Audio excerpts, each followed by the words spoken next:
Multi-digit addition. Let's start by adding these two numbers together.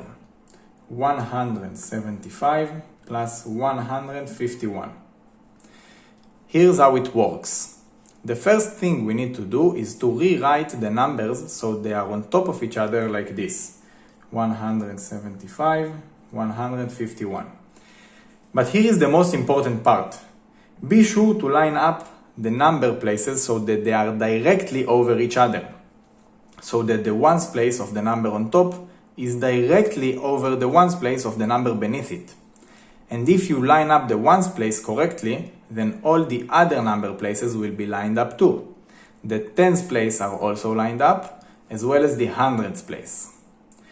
After our numbers are lined up, we draw a line just below the bottom number because our answer is going to go below that. We also put a plus sign over here to show that we are adding. One last thing. We always start with the ones place column and then work our way to the left. So, let's begin. In the ones place we have 5 plus 1 which equals 6.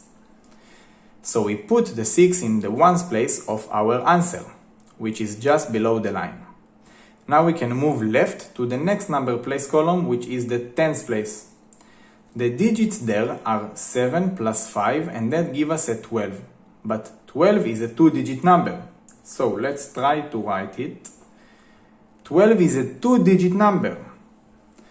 So we would need to use two digits in our answer to write it.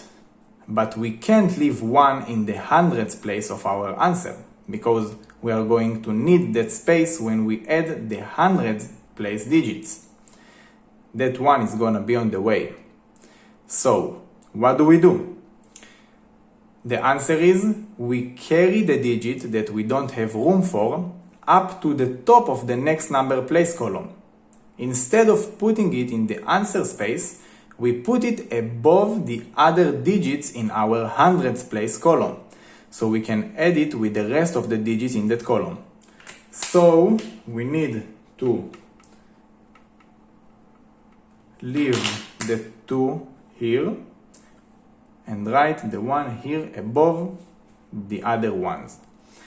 So now we can add up the digits in the hundreds place column, which means adding 1 plus 1 plus 1, which equals 3. We have added up all our columns, so the answer to the addition problem is 326.